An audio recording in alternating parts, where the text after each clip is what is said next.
Welcome to Caregiver Relief. I'm Diane Carbo, RN, and today we have a very special guest joining us. Someone whose an incredible career and life experiences are bound to leave a lasting impact on all of us. I am delighted to introduce Dr. Stan Goldberg, a true luminary in the world of academia and a living example of resilience and compassion. For over 25 years, Dr. Goldberg served as professor emeritus in the Department of Speech, Language, and Hearing Services at San Francisco State University. During his tenure, he shared his wealth of knowledge, helping shape the minds of countless students. But Dr. Goldberg's influence extends far beyond the classroom. He is a very prolific author, having written hundreds of articles and 9 books that are in 4 different languages. And what makes Dr. Goldberg's story even more remarkable is his personal journey. He's a cancer survivor, so he has faced life's most profound challenges head on. And this experience has fueled his exploration of learning problems, communication disorders, as well as the complexities of loss, change, and end of life issues.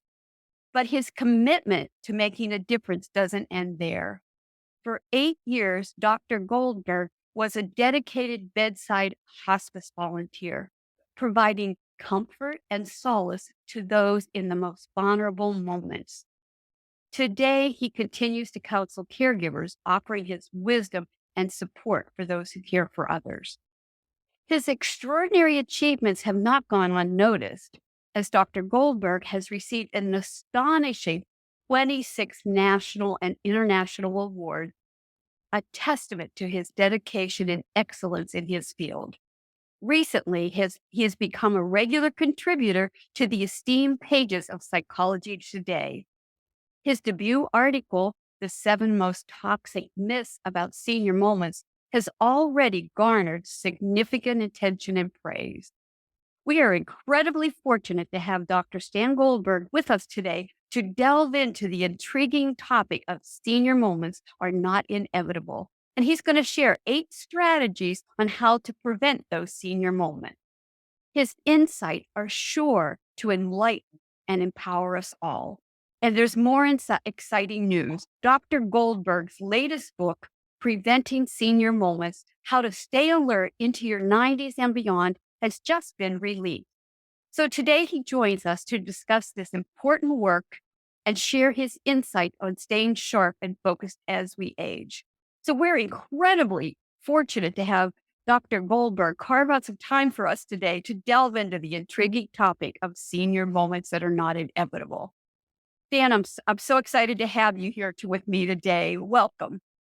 Thank you, Diane. I appreciate being asked. And as I was listening to your introduction, I thought, well, who is that person she's talking about? I'd like to sit down and have a drink with him, but I guess it's me. Oh, I'm a big fan of yours, Dan. I followed you for years and I'm familiar with your writing. And I'm excited about the new book. I'm going to plug it here, Preventing Senior Moments, How to Stay Alert into Your 90s and Beyond.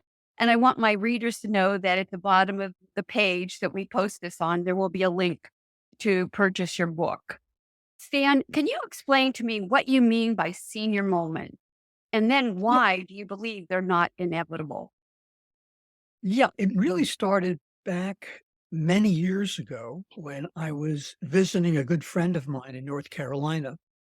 And that was the time, I'm not sure it was Halley's Comet or it was another comet that was circling the Earth. And he was trying to explain to me the orbit of the object. And he said this, and I forgot the exact mileage, but he said something like, yeah, it's 13 million miles away from the Earth. And my response was, is that from where we are here or from your house? And I love I, it. I wasn't intending to be funny, Keep going. but I thought, well, what was going on that led me to the point of making such a ridiculous comment? And I started thinking about other comments that I made and other people made and that have been identified as being senior moments. So I started to look at what people mean by senior moments. So the first thing I did was I did a review of the literature, and there was very little, if anything, that was research based. And most of the material that I read implied that senior moments were funny, that these are something that you laugh off, you don't take seriously. They just happen with age. And I started thinking about it and I realized that's not true. And there are more than one type of senior moment. I actually found 9 different types of senior moments, and we can talk about those shortly. The question then became, why do these things happen? And there were so many myths surrounding senior moments that I started to look at each of them. And I realized that very little was written about senior moments that was factual. They mostly were myths. And so then I said, okay, why don't I start looking at this? And then I realized it really wasn't sufficient to investigate senior moments. What I felt was also necessary was to come up with ideas that would help seniors avoid them. Because, for example, the my senior moment about the comment, that wasn't funny to me. And I've witnessed people, let's say I've seen a grandmother forget her grandson's name. And that wasn't funny to her, nor No. to her grandson. So the question then became, what can I do to come up with ways in which what we call senior moments are prevented? And that was the beginning of the book. I love it. I tell you what, as a woman who's been premenopausal, postmenopausal, and menopausal, I've had word finding problems. And even when I was young, I'm going to share a silly story, but you go down when I yell at the boys, my sons, Jeff and Casey, I would go, Jeff, Casey, but I would start with Bobby Bell. That's my brothers. And And then I go, oh, whoever you are, you know who you are. And that was you're distracted and you think of, but I do. I have my senior moments where even when I was in my youth, they weren't single. There we go. Senior moments, but they were what you call brain glitches. yeah. So the question then becomes, if these aren't things that are inevitable with age, then what are they? Yes. And I started looking at a lot of the primary research on learning. And there was a wonderful article that was virtually ignored for a long time. This was in 2013. Mhm. And there was 2 researchers that were trying to come up with ideas that would make it easier for teachers to instill creativity in their students. Wow. And so I looked at it and they actually came up with certain skills that they felt were critical in order for students to become creative. Hmm. And she looked over these and there were 6 of those. I looked at them. I said, these are pretty much the same as what is involved in cognitive activities. Hmm. So if there's a symmetry between the two, maybe I can use this in having a better understanding of what we can do to prevent senior moments. And what I realized was that if you use these strategies, these skills were also very important in finding ways in which seniors with dementia could actually grow new neurons and synaptic connections. And Wow. and that was different research. So the question then became, this seems to be something that can be very important in either preventing dementia or at least delaying it. Mhm. And so that then became one of the strategies, which was essentially you have to keep your mind active. You have to challenge it. And you can challenge it through cognitive activities, puzzles, even coming up with a new recipe. Yes. It's a cognitive challenge. Or you can do it with creativity. For me, I like playing the flute and I also sculpt. So for me, I'm getting a lot of a good energy for my brain by Yes. doing something that I like. So that then became just one of the different strategies, the 8 strategies that people can use in order to prevent senior moments. Now, some of these are general strategies. For example, slowing down. Very few people understand how important slowing down is. Think about your brain and its requirements of doing things in the world as 2 cogs that need to mesh perfectly.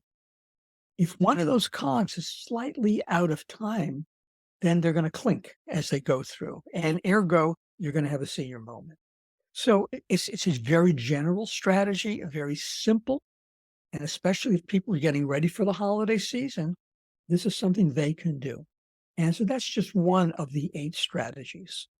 I one of the big problems I think we have in our society is, it's I'm going to this is going to sound sexist, forgive me, but women do much more multitasking than men do. And it really, you've got the dishwasher going, you've got the laundry going, you're cooking, you're watching the kids or your adult parent, and you lose your ability to focus on doing one thing well. Mhm. And I think that multitasking is really negatively impacted us as humans.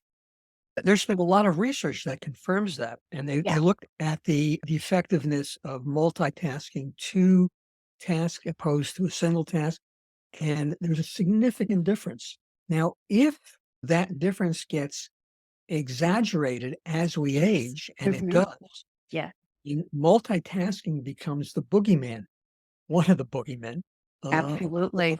for creating senior moments. Yeah. I love that you encourage creativity.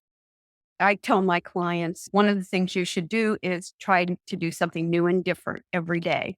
I don't care if it's taking a different route home or doing something with your non dominant hand, or like you said, puzzles. Games are really good for people to play. I'm not a card person. My whole family loved to play cards. I didn't when I was a kid. I forced myself to do things that I'm unfamiliar with now.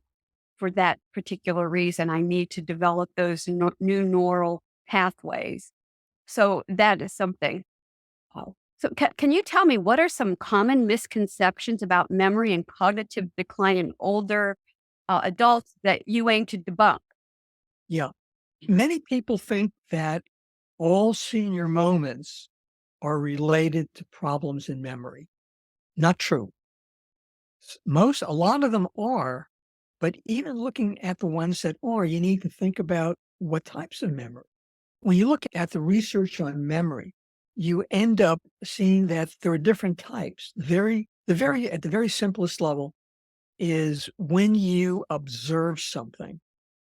And let's say someone crosses your visual field and he has on very bizarre clothing and he has rings coming out of every part of his body, but he walked away. The memory of that is going to stay with you for a very short period of time. And then following that, then it gets shifted into short-term memory. And short-term memory, it's very controversial what really is short-term memory. I like the articles that talk about short-term memory goes from that first type of memory till the time you sleep. And then when you sleep, it becomes long-term memory. So that's a site. We have 3 types of memory now. A fourth is called sequential memory. And that is the best example is I'm sitting at my computer, I'm typing, and I want to have a cup of coffee. And I walk up and I go into the kitchen and I'm in the kitchen and I say, why am I here? Okay. It's sequential memory. Sometimes that can cause a senior moment. And you have these different types of memory that each of them may result in a senior moment, but not necessarily. You need to look at what it is that is causing the senior moment. And usually it's not necessarily memory, but it's how we process information. And that's a critical thing, that processing information. What is going on in our brains that takes something we're seeing and in some way manipulates it, stores it, does something with it that somehow gets distorted. And there's your senior moment. The brain glitch. Yeah. The technical term for it. Yeah. I call it a brain fart. Uh, Now, in your book, you outline strategies to prevent those senior moments. Can you provide an overview of those strategies and their significance? Yeah, I'll go through, there's 8 of them, and I'll very Okay. briefly talk about each. Okay. Great. And under each of these strategies, there are methods. So the methods are geared to different things. But the first one I mentioned earlier is to slow down. That's something that is so easy to do and so important in preventing senior moments that I can't emphasize it hard enough. You can slow down in your reading. I worked with a woman who would forever would go into her book club meetings and embarrass herself because what the conclusions she came up with about the book were ridiculous. So the question then became, she wanted to know, should she just drop out of the group? And I said, no, let's look at what you're doing. So we devised methods of slowing down her reading. And doing that resulted in her making very cogent remarks at the book club meetings. Mhm. First one. The second one is to combat inertia. One of the things that we know about in learning is that if you look at old books, they tend to be really confirmed or in your behavioral repertoire. They're solid as concrete, and that's what makes it difficult to change. So you need to find ways of making these things easier. And you can do that in senior moments as well. Whatever changes that you're going to use in order to stop doing them, they have to be easy, almost as easy as not changing. The third, and this to me is one of the most significant findings, is the use of patterns. If you think about it, the whole world is governed by patterns. Yeah.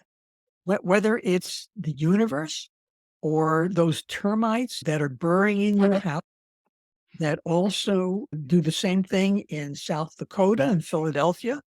And no one said, hey, this is how you eat up a house. But they figured out how to do that. So there's a pattern. So patterns are important in 2 ways. If you know the patterns that are involved in creating a senior moment, you're then in a position to break them. Not only that, but understanding how patterns work, you can create non-senior moments by tapping into certain. Very good example. I used to lose my keys and my wallet constantly, and I needed to figure out what could I do to stop that. And I figured, okay, I needed to develop a pattern. So the pattern became in my left pocket was my iPhone, in my right pocket, keys and my wallet. And that was a pattern that I kept trying to reinforce. And I did that for 3 months where I would Mhm. think about it constantly. Now that was several years ago. Okay, if I leave the house and those 3 objects aren't exactly where they're supposed to be, I panic. I said, something is wrong. Okay. Mhm. That's an example of using a pattern to do a behavior that's not a senior moment. The next one, and we talked about challenging your brain. Mhm. It's something, and it's not it. If you challenge your brain occasionally, that's like going to the gym once every 3 weeks. You do it Exactly. every day. And for some of my clients, what I had suggested to them, some will do it in terms of they need to do 3 activities a day. Others wanted to do for a certain amount of time a day. And it doesn't make a difference what you choose, but Right. you have to be consistent about that. The next one is make it lasting. And it has to be concrete. For example, when I back to my example of the keys, before I left the house, this was in the early stages of developing that behavior, I put a giant number 3 above the door. And that said to me, you need to think of 3 items. So that made it lasting. So there's different methods that will make things lasting. The next is to focus. We find that quite often, if you want to make a behavior lasting and you want to make it enduring, then what you need to do is you need to focus on it. Some people can do this by meditating before they do an activity. Others will do it through a lot of sleep, but there's it's called intentionality. So you have to be sure that what you're doing is focusing on whatever behavior you want to master. The next is managing your environment, and there's lots of different methods for that. You can create structures, you can impose a structure, you can create different memory stations. They go on and on. But basically, the idea is there are things that in your environment that you can rely on to help you avoid senior moments. If you find that when you are tired, you tend to get lost more often, then that suggests to you is if I can't sleep more, if I can't do anything about that, then I shouldn't be going into strange neighborhoods. Yeah. So that's managing. And the last one is practice, which is something that gets ignored quite often. Many people really don't understand how memory works. If you think about doing something from the past, you will find that the more often you had practiced it, the less likely you will forget how to do it currently. And what's happening with practice is that it's almost as if new redundant memory. If you, and I think one good example is there was a woman that I worked with who often would get lost in new neighborhoods. And you could first possibly think, okay, this might be a sign of dementia or Alzheimer's, but it wasn't. And what we needed to do is to think about what we could do in order for her not to get so upset about being lost. So we practiced being lost. We would go to the outskirts of a new neighborhood block. Uh-huh. She would go drive a block or two and then retreat back out again. And we keep doing this. So she's now that practicing is laying new layers Right. of, I and love so that. so after a period of time, she had to learn the strategies that she could use Mhm. to avoid feeling disoriented. I wished I'd known that when I have a roommate. I did had a roommate a few years ago that we moved here to Myrtle Beach. And everywhere we drove, I would make her drive because she was afraid to drive in a strange neighborhood. But I was always out and about, and she depended on me to be with her and guide her. And we did just that. We did short trips to different areas to give her, and it's just because she's a very um, anxious person. And as soon as her anxiety, she gets out of her comfort zone, her anxiety goes sky high and she becomes paralyzed. And And no, I'm sorry, go ahead. that's that. And one of the techniques or methods for that is called systematic desensitization, Mhm, where if you expose someone enough times to a stimulus that is aversive, it loses its strength. And mhm. that becomes a very effective way of reducing or eliminating those types of senior moments. I felt so bad because she'd be driving and it was a street that I had become quickly familiar with.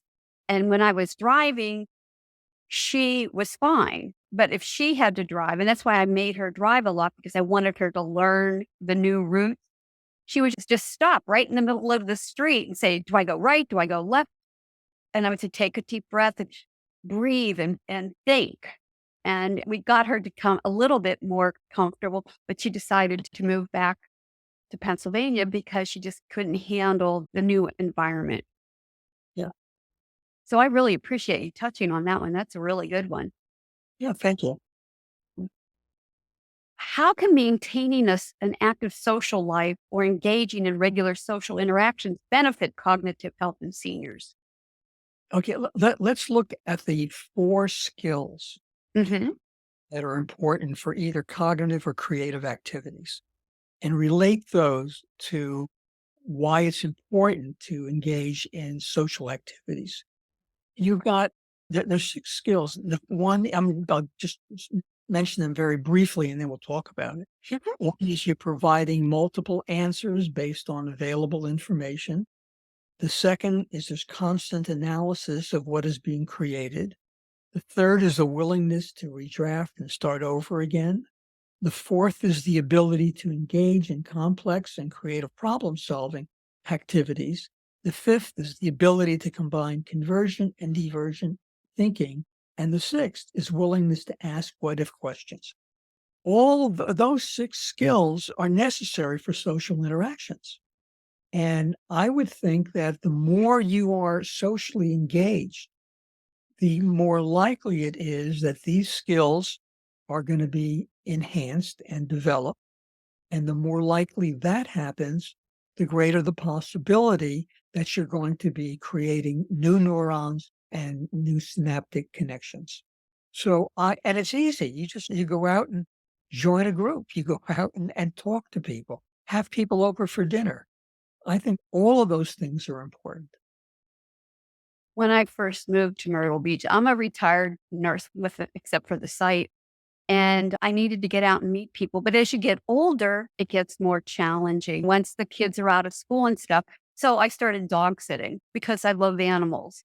And I used to fly, people would fly me, my friends over, oh, come fly here, stay here. And they'd go on vacation and leave me home with the dogs. But I'll tell you what, it has given me number 1, because I rent right now, I don't have an ability to have dogs, and I like to travel. So having to worry about somebody taking care of my pets is always a challenge worry. So I have the best of both worlds now where I have everybody that I are my clients when I dog sit are also my friends, and I have a social interaction, but I also enjoy the benefits of pets that humans don't always give you.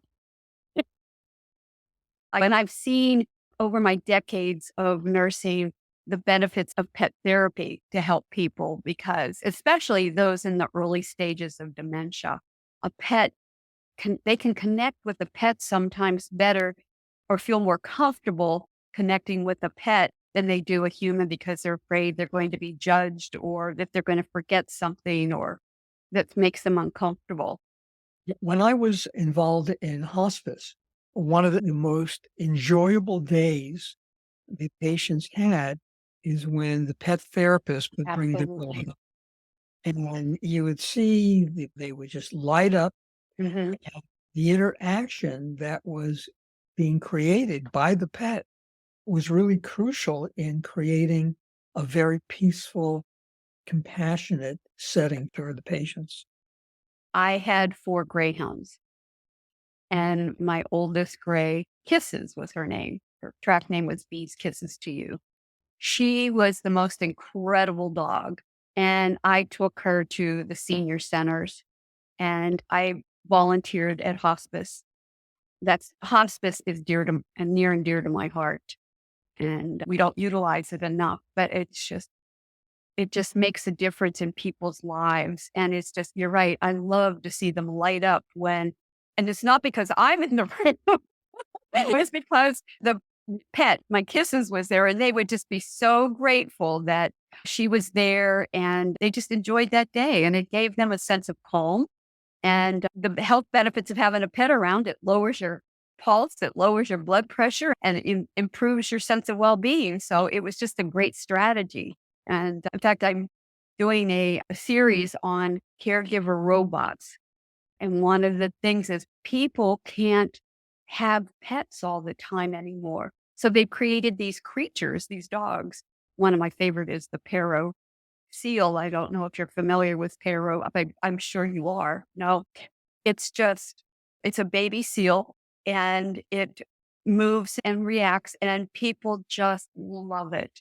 And I saw it in Vegas at a conference, a tech, I see it's called CES. It's an international technology conference, and it's in Vegas every year. And I went there. It was about 12 years ago. I first saw Paro, and that's when I learned how. And the Japanese developed it because they saw that their growing aging population, they didn't have enough humans to work with the people that, and we're experiencing that now. So Pero took took place of something that humans didn't have time to give, and it made a huge difference in the care that they were receiving. And I like that. I really encourage people to. And it's hard because in today's world, loneliness is killing our seniors. It's interesting. I was in Taiwan probably at least 10 years ago, and I was doing a series of lectures on caregiving. Mhm. And one of the problems that they had was with the reduced birth rate, you didn't have people to take care of the elders anymore.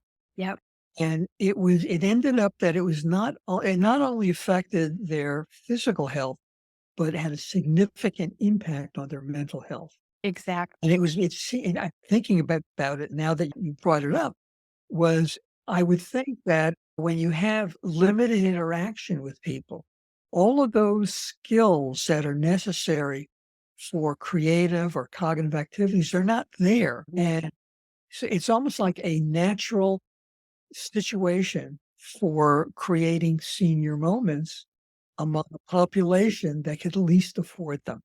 Exactly. Absolutely. I always think of my seniors, so many of them are home alone, and that's why even a robotic pet can make a difference. And I just think that we have to look at alternatives to human interaction at a time when we're at I call it critical mass crisis right now with the caregivers because we've got the baby boomers coming. That's why I know this book is going to just be a bestseller because everybody that's aging needs to know about your preventing senior moments because it breaks down things easily and in step by step that you can digest what you've learned and then put it into practice. And we need that as we grow, we have this growing senior population. Now, you mentioned in your book that physical exercise is a key element in preventing senior moment. Could you elaborate on that? Yeah, I think that there's a lot that we know about the brain and most of which and a lot that we don't know. And we know that physical activity in some way affects brain either physiology or chemical interactions. We're not quite sure how. I'll give you a very interesting example in Parkinson's. Parkinson's has been studied for a long time. And what recently they've come up to understand that probably the best medicine for Parkinson's, at least early Parkinson's, is physical activity. And they're not quite sure why. There's different theories on why that happens. But what I think is happening is when you do physical activity, you're taking something that was automatic, which is, let's say, movement, and you're making it very volitional. You're actively engaging with something. I find that physical activity, even with people who have less severe problems, is extremely important for preventing senior moments. Very good. Now, you also talk about the role a healthy diet plays in preventing memory lapses. Yeah. Can you talk I, more about that? yeah. When I was in college and I kept changing my major, and my mother would have a great deal of difficulty understanding it and even a harder difficulty explaining to her friends. When was working on my doctorate in speech language pathology, I was listening into how she was explaining it to her friends. And she started by saying something about he does things with children's tongues. Okay. Well, that's interesting. And then she said, but you need to understand he's getting a doctorate, but he's not going to be the kind of doctor that helps people. I preface that anytime I talk about nutrition, I have a lot of problems with a lot of the claims made in nutrition. There Mhm. are certain things that, in terms of very specific studies, that have been shown to be effective. Mm. I have a lot of problems with with the proprietary drugs that you see advertised on television. I So have do a I. I So have a rule that when I buy something, if the advertisement contains any lettering in a font I can't read, something is wrong with the product. oh, that's a good thing to remember. I think, a healthy diet is important. There's a lot of good things that Sanjay Gupta has a book, and I forgot the name of it Mhm. off, but he has some very specific recommendations for nutrition. And in Preventing Senior Moments, I make reference to a lot of those recommendations. But since I'm not the type of doctor that helps people, well, I'm going to leave those recommendations to others. I just recommend what's good for the heart is good for the brain. So a heart healthy diet is one that we should all follow. Right. While I acknowledge that a plant-based diet is probably healthy for you and maybe better for you, I'm a person who likes a good steak once in a while. Yeah. Leave the nutrition recommendations to you. Yeah. And I'm going to recommend that people see a dietitian if they really want to. um, now, stress management is another strategy you highlight. So, Yeah. how can seniors effectively manage stress and what impact does it have on memory and cognitive abilities? I like to think of stress in terms of muscle recovery. If you think about, let's say you go to the gym Hmm. and are exercising your biceps and you're trying to get them stronger, more agile, you're going to be doing things that are very specific for that. But you can't flex your biceps 24 hours a day. You need at some point to give it a break. The brain works the same way. And I like to think of it as your ability to focus on something is a 10-inch apple pie. And that's it. If you can't make your 10-inch pie 12 inches, it stays at 10 inches. So when Mm. you are focusing on something, like trying to do things that will prevent senior moments, you have to think about how much energy is my brain using for that.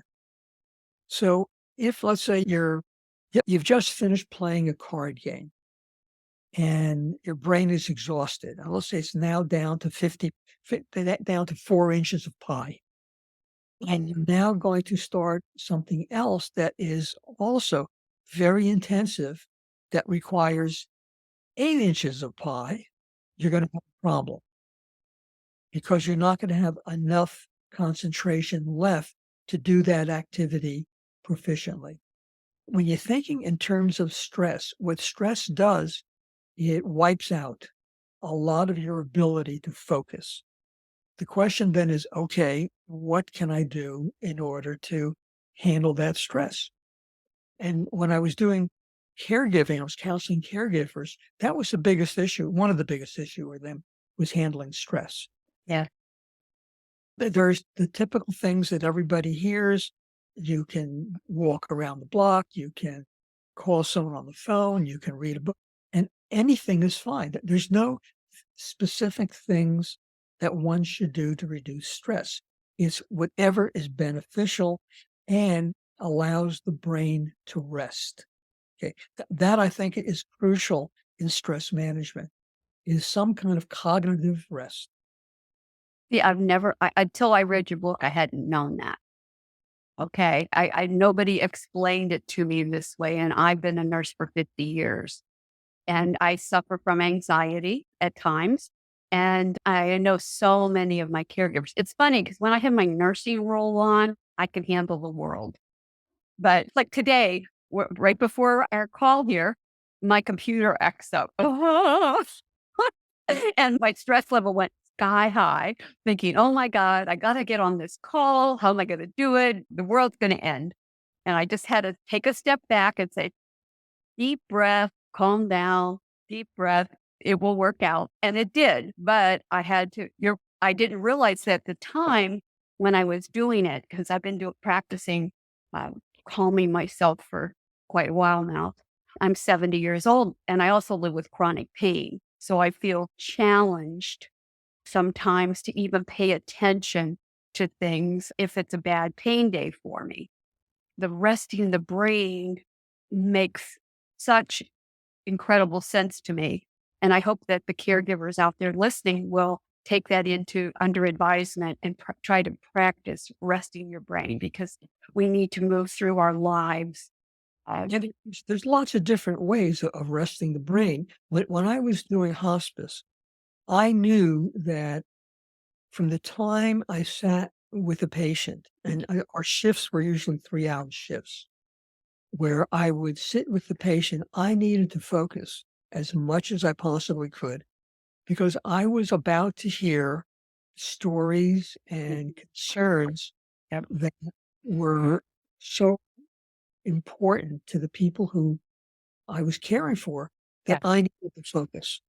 And if I was concerned about a fight I had with my wife or my children weren't listening to me, that was going to make it more difficult. So I would meditate before I saw a patient. And meditation is, you could either do sitting meditation. I prefer to play my flute. So I would find some place in the corner and I would play my flute for 15 or 20 minutes, and that rested my brain. So I think, again, there's lots of ways of resting the brain. Each person needs to find out what works for them. Work for them. Yes, yes. I love that strategy. It's funny because as a nurse, when you put your nurse's hat on and you're going into a unit and I've done hospice as well, I just step out of my personal self and become the professional person. I still joke and tease and still have a life, but I have to always remember that I had a psychiatrist tell me because I suffer from treatment resistant depression. And I had a psychiatrist tell me, you hide your depression very well. And it's because I learned early on in my nursing career that you have to turn that side of your life off and focus on providing care for whoever you're with. And it's about them and not about me. And I think that we have a hard time in our society right now separating ourselves, our egos, if you will, from in the professional world. And so a lot of people will drag their baggage with them. And that's not what any nurse should be doing. They should be focusing on what's important to those around us. And I learned that early on in my career, and it suited me well because I love to listen, but I also like to talk. Now, you're a supporter of lifelong learning. And could you discuss the significance of lifelong learning and how it contributes to maintaining cognitive sharpness in older adults? Yeah, I think that there's certain things that are really conducive to keeping your brain sharp. Something very simple, such as learning a new language. If you think about what's involved in learning a new language, you have all of those 6 or 7 skills that are involved. You have to do them. And I run into problems with my friends when I talk about how important video games are. But video games are really interesting. You can dispute the content, like a lot of the violence and Yeah. narcissism, everything else. But what it's doing, if you can just discount the theme, uh, all of those skills are necessary in order to play a video game. Hmm. So instead of banning video games, I would say if you can't sit down and play a game of chess or bridge, and video games is what turns you on, just find one that has a little better content. But it's the actions itself. And interesting because it's the actions of most activities that are more important than the goal or the product. So, when Exactly. when I'm sculpting, and I'm a very mediocre sculptor, but when I sculpt, I am revitalizing my brain, not by what I'm producing, but the process of actually creating an object. Yeah. And so that should be the focus when people are looking at what they can do in order to keep their brain sharp. Look at the process, forget the product.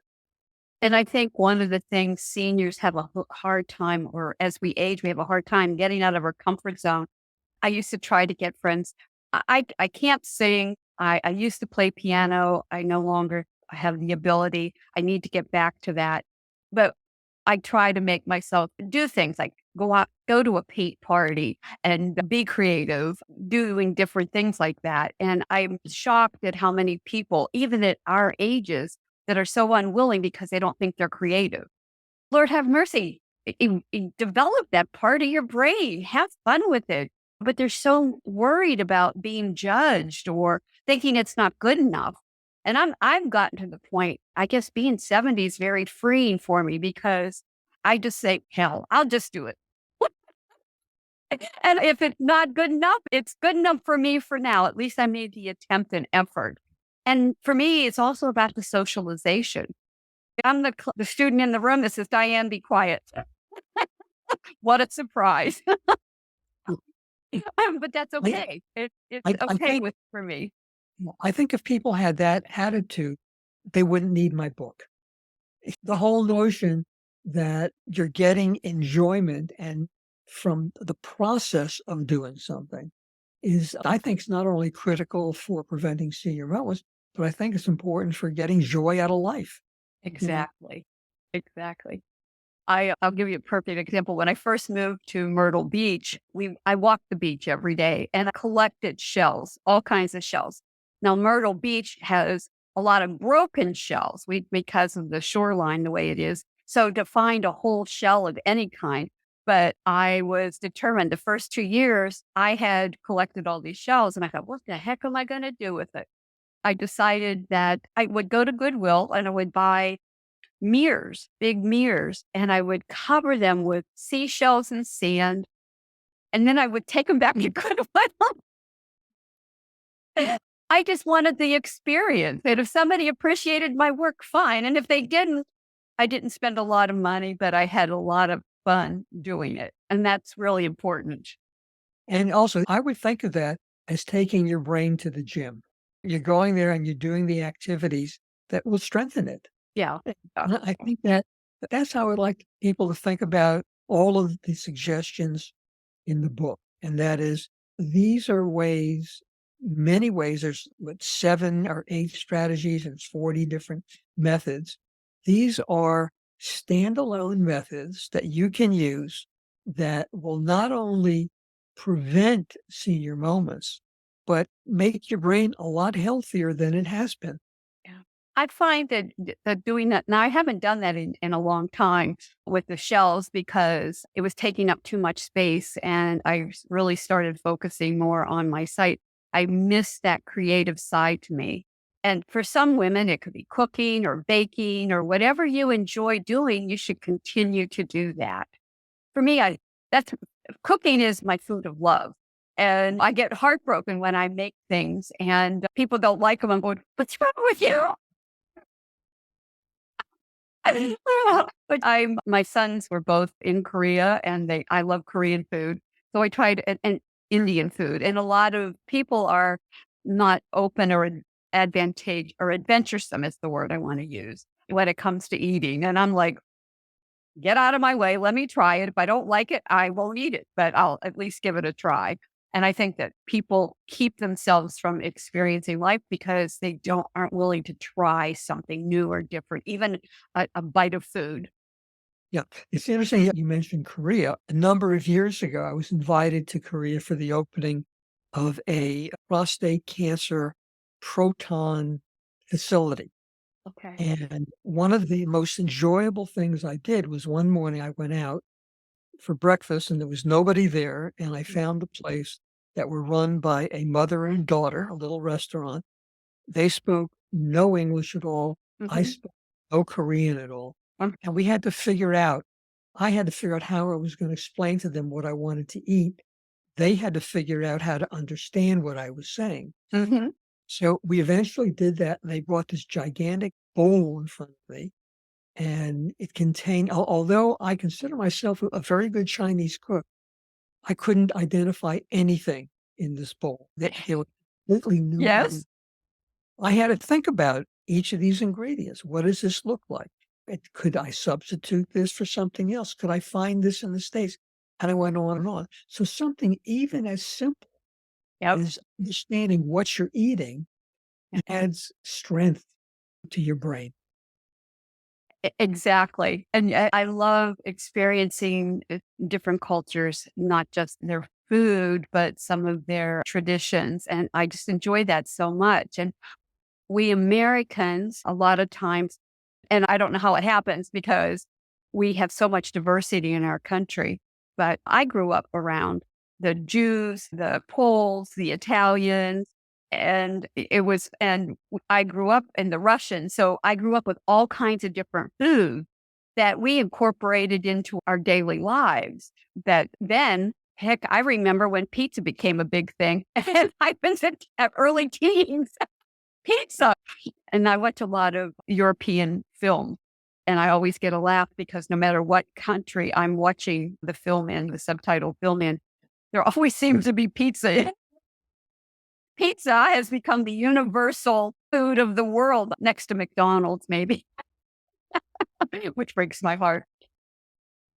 Stan, sleep is so underrated, but it plays such a crucial role in cognitive health. Can you explain how getting quality sleep can help prevent senior moments? I wish I could because I can't get quality sleep myself. I can't anymore either. But I think it has a lot to do just with the basic functioning of the brain.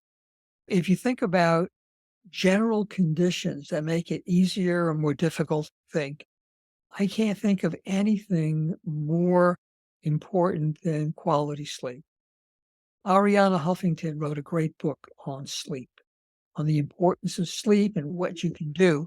I've had a sleep disorder since I was in college, which was many years ago, probably Wow. years ago.